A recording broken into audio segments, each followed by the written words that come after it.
살다 보면요, 어느 순간 아주 오래전 일이 문득 떠오를 때가 있습니다. 젊었을 적에는 그냥 스쳐 지나갔던 이야기, 또 까맣게 잊고 지냈던 어떤 순간들이 나이가 들면서 참 전혀 다른 의미로 다가오곤 하죠.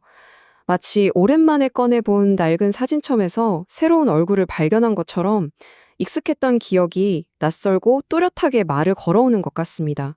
특히나 요즘처럼 저녁 시간이 길어지고 혼자 생각할 시간이 많아질 때면 지나온 세월들이 주마등처럼 스쳐가기도 하고요. 내가 그때 왜 그런 말을 했을까? 아, 왜 그런 결정을 내렸을까? 이게 후회라기보다는 이제야 조금 알 것 같은 마음에 한참을 생각에 잠기게 되는 그런 밤 말입니다. 우리 인생의 어디 갈림길이 한두 번이었겠습니까? 젊은 날에는 어떤 학교, 어떤 직장을 가야 할지, 또 누구와 평생을 함께 할지를 두고 밤잠을 설쳤지요. 그때는 그게 세상에서 가장 큰 고민이었습니다.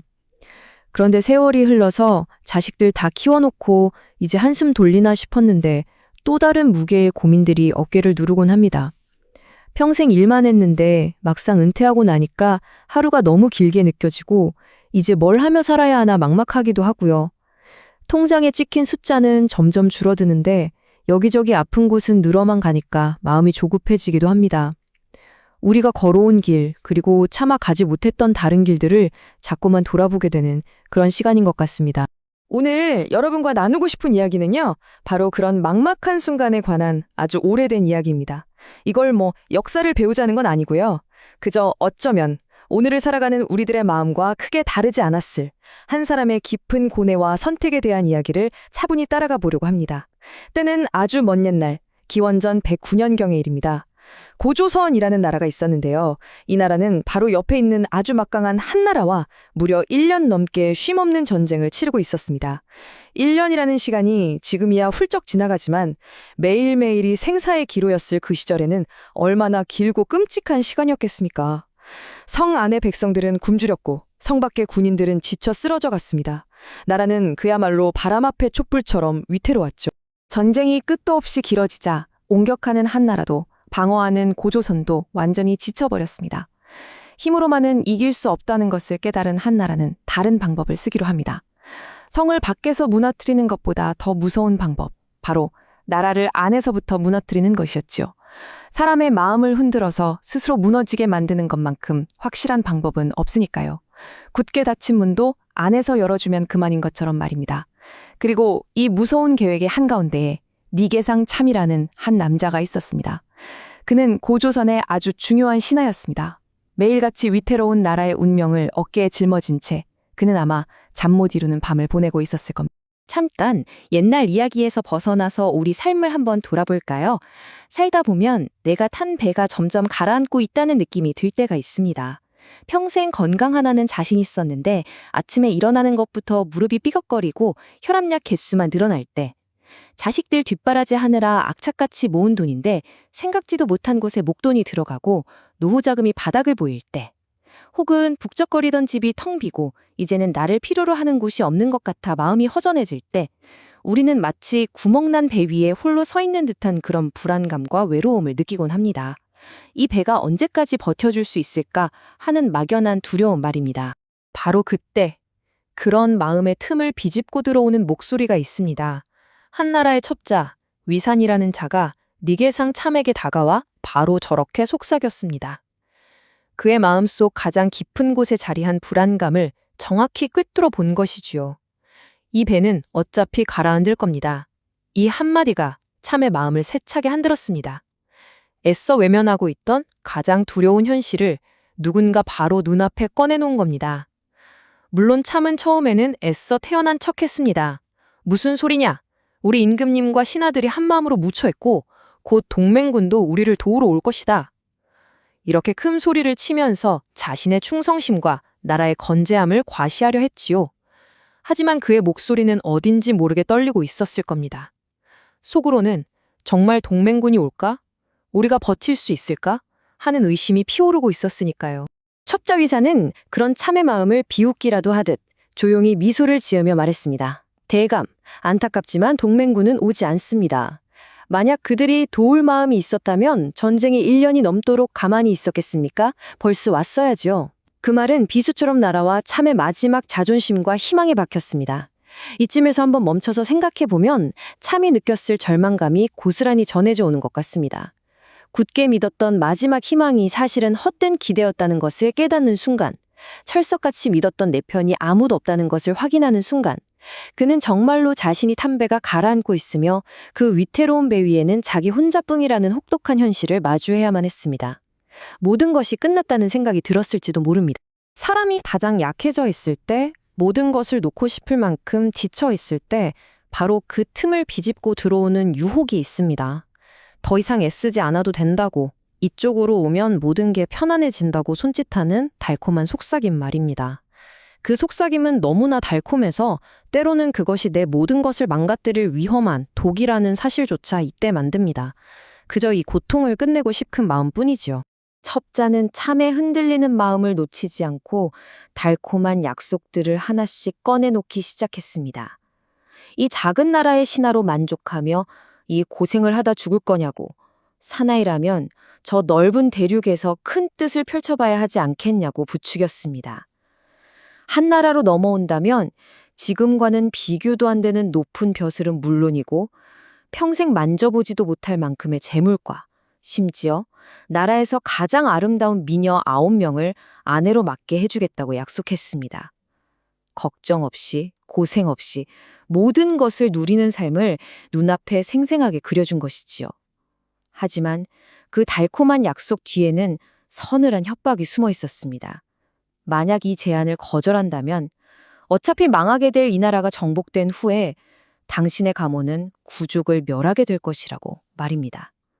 나 하나만 죽는 것이 아니라 내 부모, 내 형제, 내 자식과 손주들까지 온 가족, 온 친척이 당신의 선택 하나로 끔찍한 죽음을 맞이할 것이라는 무서운 경고였습니다. 자, 이제 참이의 머릿속은 복잡했을 겁니다. 한번 상상해 보십시오. 한쪽에는 부와 명예, 그리고 9미녀와 함께하는 꿈 같은 미래가 있습니다.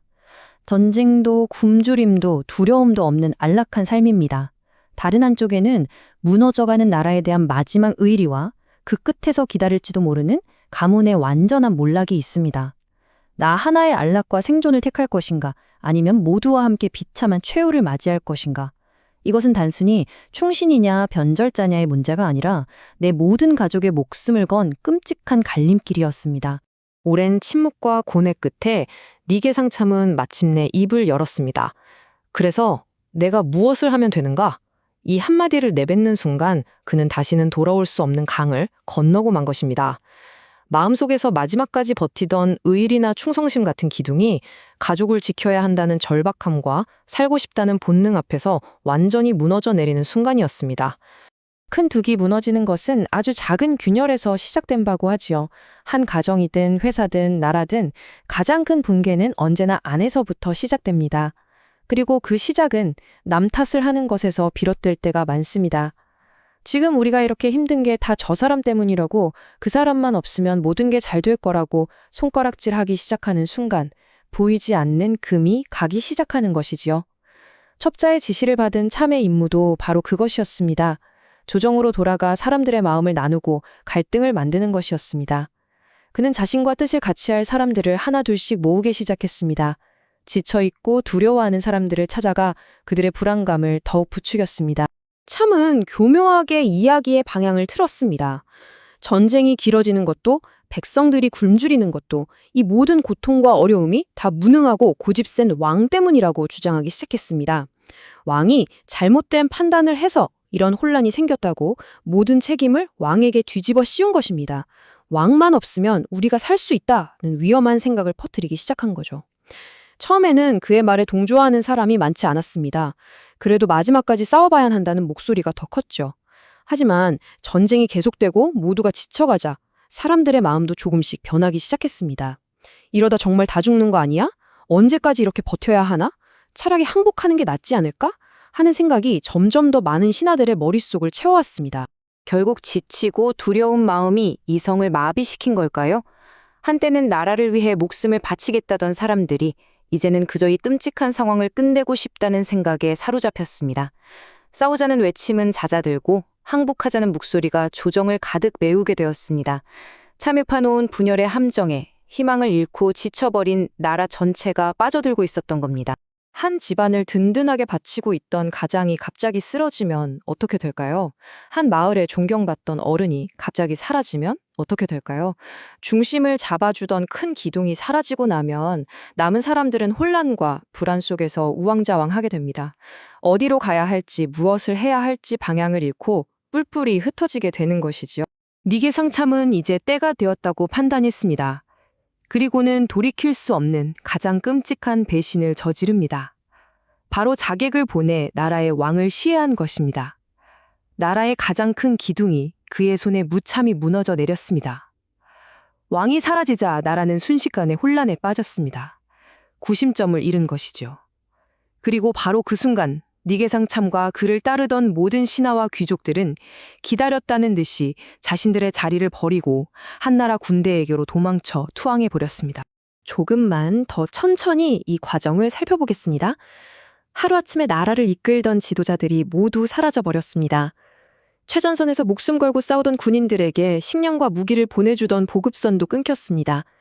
싸울 이유도 먹을 것도 없어진 병사들의 사기는 땅에 떨어졌고 이제는 이길 수 없다는 공포가 군대 전체에 퍼져나가기 시작했습니다. 결국 병사들은 하나둘씩 무기를 버리고 도망치기 시작했습니다. 성을 지키는 군대가 스스로 무너져 내린 겁니다. 물론 끝까지 나라를 지키려 했던 충신도 있었습니다. 성기라는 신하가 마지막 힘을 다해 흩어진 군대를 모으고 항전했지만 이미 기운 저울을 되돌리기엔 역부족이었습니다. 한나라는 또다시 자객을 보내 고조선의 마지막 충신의 목숨마저 끊어버렸습니다. 결국 마지막 보루였던 수도 왕검성이 함락되고 수백 년을 이어온 고조선이라는 나라는 역사 속으로 사라지고 말았습니다. 한 사람의 두려움과 욕심에서 시작된 선택이 결국 한 나라를 통째로 무너뜨리는 비극으로 이어진 것입니다. 너무나 허망하고 안타까운 결말입니다.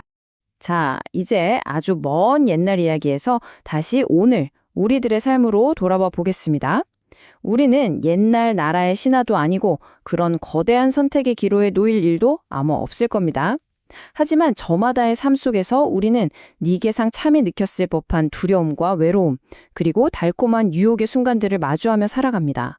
어쩌면 그 크기만 다를 뿐 우리 역시 매일 크고 작은 선택의 갈림길에 서 있는지도 모릅니다. 이 질문에 섣불리 대답하기는 참 어렵습니다.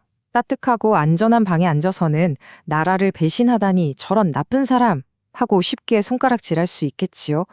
하지만 만약 내 가족 모두의 목숨이 내 선택에 달려있는 바로 그 절박한 상황에 내가 놓였다면 과연 나는 어떤 결정을 내렸을까요? 정답을 찾으려는 것이 아니라 그저 한번 조용히 우리 자신에게 물어보는 겁니다. 물론 사람마다 처한 상황을 모두 다릅니다. 각자 짊어진 삶의 무게도 견뎌야 하는 어려움의 크기도 다르지요. 그러니 각자의 형편에 맞게 생각해 볼 문제입니다. 남의 선택을 두고 옳다 그르다 쉽게 비난하거나 판단할 수는 없는 노릇입니다. 그 사람이 신었던 신발을 신어보기 전까지는 그 사람의 길을 안다고 말할 수 없으니까요. 오늘 우리가 이 오래된 이야기를 꺼내본 이유는 수천 년 전 한 남자를 비난하기 위해서가 아닙니다. 그저 한 사람의 선택이 얼마나 무거운 결과를 낳을 수 있는지, 그리고 그 선택의 순간에 그의 마음이 얼마나 외롭고 두려웠을지를 함께 느껴보기 위함입니다. 우리의 삶 속 작은 선택 하나하나가 모여 결국 나라는 사람의 인생길을 만듭니다. 그리고 때로는 그 선택이 내 주변 사람들의 삶에도 생각보다 큰 영향을 미친다는 것을 다시 한번 돌아보게 됩니다. 우리는 모두 저마다의 길을 걷고 있습니다. 때로는 평탄하고 때로는 험난한 길이지요. 오늘 나눈 이야기가 지금 걷고 있는 자신의 길을 잠시 멈춰서 돌아보고 앞으로 나아갈 발걸음에 작은 위로와 힘이 되었으면 하는 바람입니다. 부디 각자의 자리에서 지나온 길에 대한 후회보다는 이해를, 다가올 길에 대한 불안보다는 작은 평안을 찾으실 수 있기를 조용히 기원합니다.